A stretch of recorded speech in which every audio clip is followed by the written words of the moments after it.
नमो भगवते वासुदेवाय। जय श्री कृष्ण। राधे राधे। नमस्कार दर्शक बंधुरा, हैपी उइथ शिउली এই চ্যানেলে জানাই আপনাদের স্বাগত। বন্ধুরা, আজ 11 সেপ্টেম্বর 25শে ভাদ্র বুধবার। আজকের দিনেই সম্পন্ন হচ্ছে শ্রী শ্রী রাধাষ্টমী ব্রত। বন্ধুরা, আপনি যদি রাধাষ্টমী ব্রত পালন করে থাকেন তাহলে এই বিষয়টি নিশ্চয়ই আপনি জানেন যে রাধাষ্টমী ব্রত তখনই সম্পন্ন হয় যখন আপনি এই ব্রত কথাটি শ্রবণ করেন। শাস্ত্রে বলা হয়েছে যে যে বছর বাড়িতে কৃষ্ণ জন্মাষ্টমী পালন করা হয় সেই বছর রাধাষ্টমীও পালন করতে হয়, তবেই পূর্ণ ফল লাভ করা যায়। ভগবান শ্রীকৃষ্ণ নিজ মুখে বলেছেন, আমার নাম হাজারো বার জপ করলে যে ফল পাওয়া যায় সেই ফল পাওয়া যায় একটিবার রাধা কৃষ্ণ নাম জপ করলে। তাই বন্ধুরা, রাধাষ্টমীর ব্রত যদি আপনি পালন করে থাকেন তাহলে এই ব্রত কথাটি অবশ্যই শ্রবণ করুন, না হলে রাধাষ্টমী ব্রতটি অসম্পূর্ণ থেকে যাবে। আর হ্যাঁ, যখনই এটি শ্রবণ করবেন অবশ্যই সম্পূর্ণ শ্রবণ করবেন। রাধাষ্টমী ব্রতের দিন যতবার এটি শ্রবণ করবেন ততবার আপনার এটি ভালো লাগবে। রাধাষ্টমী ব্রতটি সম্পন্ন হওয়ার পর অবশ্যই এটি একবার শ্রবণ করলে এবং দিনের শেষে এটি আর একবার শ্রবণ করবেন। শুরু করছি শ্রী শ্রী রাধাষ্টমীর ব্রত কথা। ঋষি শৌনক মহামতি সুতকে জিজ্ঞাসা করলেন, হে সুত, অন্যান্য দেবতাদের উপাসনার চেয়ে শ্রীকৃষ্ণের আরাধনায় শ্রেষ্ঠ বলে জানে। আরও শুনেছি তার চেয়েও রাধারানীর আরাধনা অধিকতর পূর্ণপ্রদ ও শ্রেষ্ঠ। অতএব শ্রী রাধার অর্চনা বিষয়ে কোনো ব্রতাদির কথা বলুন। সুত বললেন, হে ঋষিবর, আমি একটি গোপনীয় ব্রতের কথা বলছি, শুনুন। একদিন দেবর্ষি নারদ শ্রীকৃষ্ণের নিকটে উপস্থিত হয়ে জিজ্ঞাসা করলেন, ভগবান আপনার শ্রীমুখে অনেক ব্রতের কথা শুনেছি, এখন শ্রীমতী রাধিকার জন্মদিনের ব্রত কথা শুনতে ইচ্ছে করছে।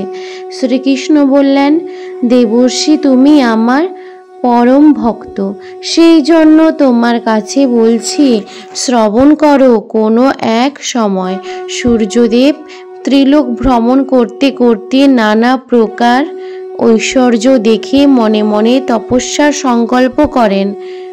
পর্বতের গুহায় কঠোর তপস্যা আরম্ভ করলেন। এইভাবে দীর্ঘদিন গত হলো। সূর্যের কঠোর তপস্যা আর পৃথিবী অন্ধকারাচ্ছন্ন থাকায় দেবতারা ভীত হলেন। দেবগণ সহ আমার কাছে এসে সমস্ত কথা বলল। আমি বললাম, হে দেবগণ, সূর্য থেকে তোমাদের কোনো ভয় নাই, তোমরা নিজ নিজ স্থানে যাও, আমি সূর্যদেবকে তপস্যা থেকে নিরস্ত করব। তারপরে আমি সূর্যের কাছে গেলাম। সূর্য আমাকে দেখে খুব আনন্দিত হলেন। তিনি বললেন, হে শ্রীহরি, আপনার দর্শন পেয়ে আমার জন্ম ও তপস্যা সার্থক হলো। যিনি সৃষ্টি স্থিতি সংহার কর্তা ব্রহ্মা বিষ্ণু মহেশ্বর, যাকে সবসময় চিন্তা করেন, তাকে দর্শন করে আমি ধন্য হলাম। আমি সন্তুষ্ট হয়ে সূর্যকে বললাম, হে দিবাকর, তুমি তপস্যায় সিদ্ধি লাভ করেছ, এখন বর প্রার্থনা করো। তুমি আমার পরম ভক্ত, সেই জন্যই তোমাকে আমি দর্শন দিলাম। এই কথা শুনে সূর্যদেব বললেন, হে প্রভু, আমাকে একটি গুণবতী কন্যার বর দেন। আপনি চিরদিন সেই কন্যাটির বশীভূত থাকবেন, এছাড়া আমার আর কোনো ইচ্ছে নেই।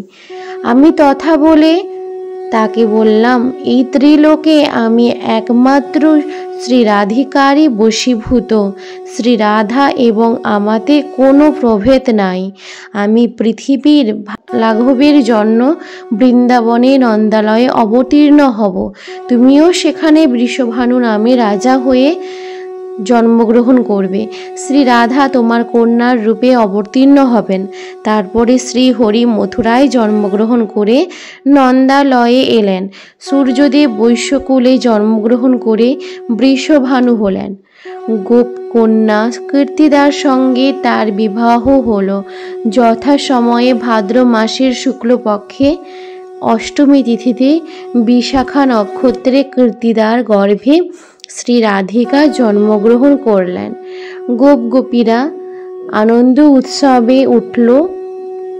আমার মায়ায় মুগ্ধ হয়ে রাধিকা আমাকেই পতিত্বে বরণ করতে ইচ্ছা করলেন। যথাকালে আয়ান ঘোষের সঙ্গে শ্রী রাধার বিবাহ হলো বটে, কিন্তু আমাকে পরম পুরুষ জ্ঞানে আমার সঙ্গে বিহার করতে লাগলেন। শ্রী রাধার জন্মতিথিতে গন্ধ পুষ্প ধূপ দীপ নৈবেদ্য ও বসনভূষণ দ্বারা শ্রী রাধার পূজা করে নানা প্রকার মহোৎসব ক্রিয়া কৌতুকাদি করতে হয়। রাধার সখীবৃন্দ গোপিকাবৃন্দ কীর্তিদা বৃষভানু প্রভৃতিরও পূজা করতে হয়। তারপর ব্রত কথা শুনে সেই দিন উপবাসী থেকে পরের দিন প্রার্থনা করতে হয়। রাধা নামের সঙ্গে কৃষ্ণ নাম যুক্ত করে জপ করলে যাবতীয় মন্ত্র জপের ফল লাভ হয়। তপ জপে আমার যেমন সন্তোষ জন্মে, একবার রাধা নাম উচ্চারণ করলে তার চেয়ে সহস্র গুণ বেশি আমি সন্তোষ লাভ করি। এই ব্রতের অনুষ্ঠানে সমস্ত দুঃখ দূর হয় ও পরম শান্তি লাভ হয়। ধনৈশ্বর্যে গৃহপূর্ণ হয় এবং সর্বস্থানে বিজয় লাভ হয়। ভক্তের কাছে এই ব্রতের কথা বললে সমস্ত মঙ্গল, কিন্তু ভণ্ড পাষণ্ড ভক্তিহীন নাস্তিকের কাছে প্রকাশ করলে অমঙ্গল হয়। শ্রীকৃষ্ণের কাছে এই কথা শুনে নারদ মুনি মর্তে এই ব্রত প্রচার করলেন আর নিজেও সেই ব্রত পালন করলেন। সেই থেকেই প্রত্যেক বছর ভাদ্র মাসের শুক্লপক্ষে অষ্টমী রাধাষ্টমীর হিসাবে পালন করা হয়। এই দিনে সূর্যোদয়ের আগেই ঘুম থেকে উঠে শুদ্ধ বস্ত্র পরিধান করে ভক্তি ও নিষ্ঠা সহকারে শ্রী রাধাকৃষ্ণের পূজা করতে হয়। বন্ধুরা, ব্রত কথাটি যদি ভালো লেগে থাকে অবশ্যই একটি লাইক শেয়ার কমেন্ট করে দেবেন আর কমেন্টে লিখে দিয়ে যাবেন জয় শ্রীকৃষ্ণের জয়, রাধে রাধে।